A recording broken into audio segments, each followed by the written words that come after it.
abusive practice in global economic expansion, but rather about one abusive actor, and the People's Republic of China in particular. At this point, it's become very clear that China seeks global leadership or global hegemony, and that China uses manipulative economic practices and engagement, whether that be unfair trading practices or debt trap diplomacy, to those ends. But the degree of abusive practices underlining China's economic engagement remains understood, if you will, along a couple notable dimensions.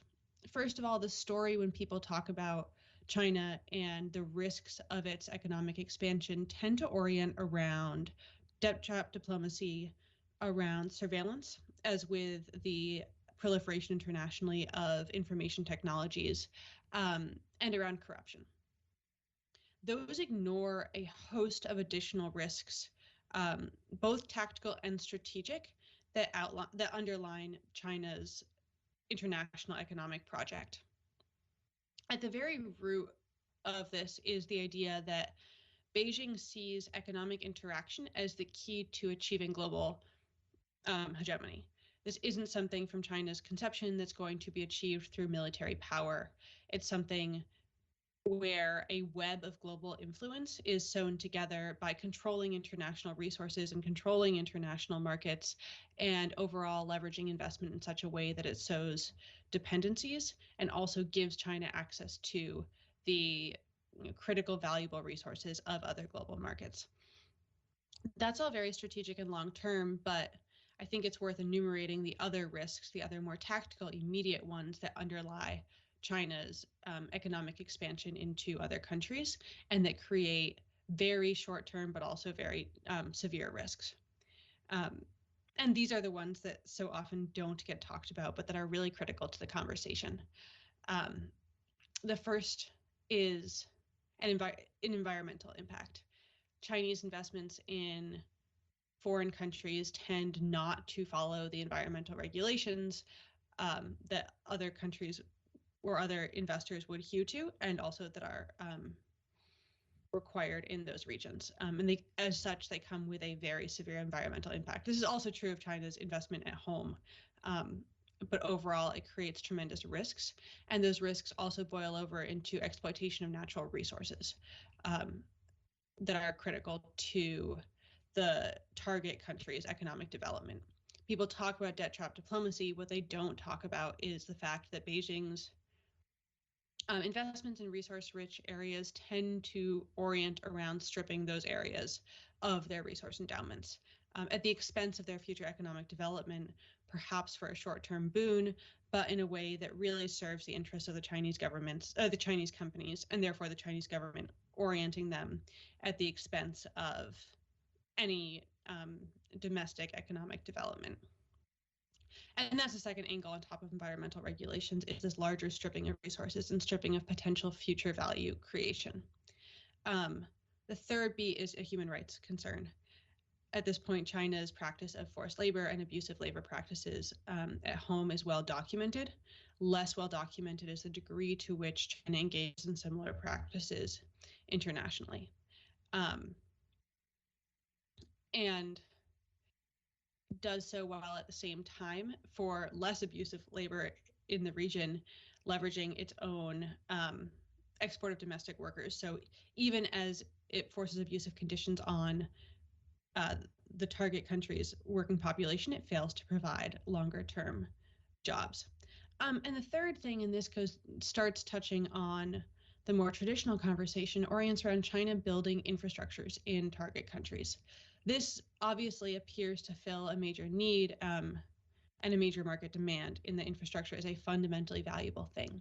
But the way China builds infrastructures, whether these are traditional ones like rail lines or emerging ones like telecommunications networks, they're engineered in such a way that they're intended to grant Beijing to cement its control over strategic resources, whether those be minerals or energy or more emerging resources like data. So you end up in an environment where China builds this network, and this again is getting to the higher level strategic threat, where China builds this network of interlaced international infrastructures through a state-led enterprise-driven approach that, when knitted together, grant Beijing control over the production, the distribution, and the consumption of resources in a way that not only comes at the expense, again, of domestic economies, but really comes at the expense of the larger international free market, because ultimately, through its activities in any one given country, China is knitting together a system of one country's control over the overall economic system. And I realized I came at you and I just directly gave a 4 or 5 hit punch on how China's economic expansion incorporates abusive practices. Why am I going off on this tangent?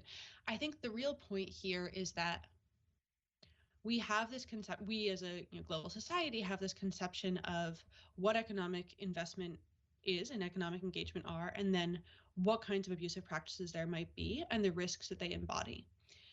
China creates a new paradigm for all of this, and one that from an intellectual level should change the framework with which we think about the nature and the risks of international economic engagement. And then at a very tactical level should change the way that diligence is done about potential economic engagement and economic partners.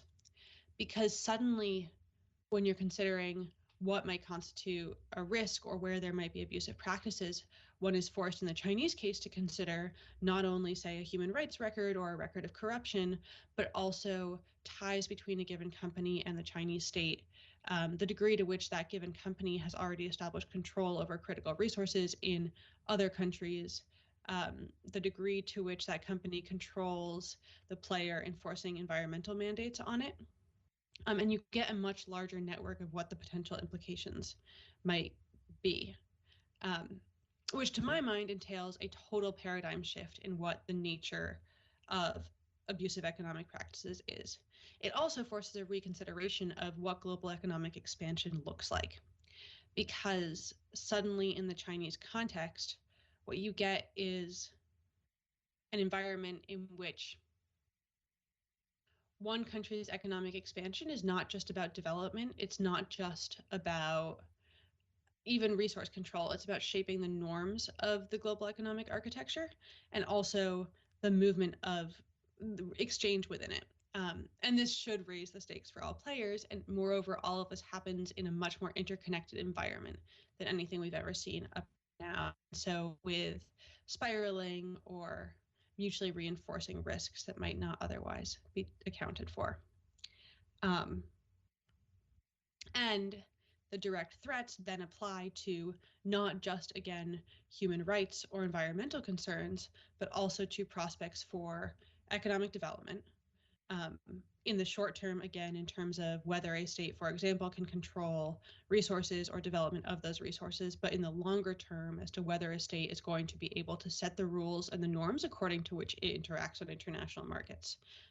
So fundamental economics, strategic and tactical, are at risk here.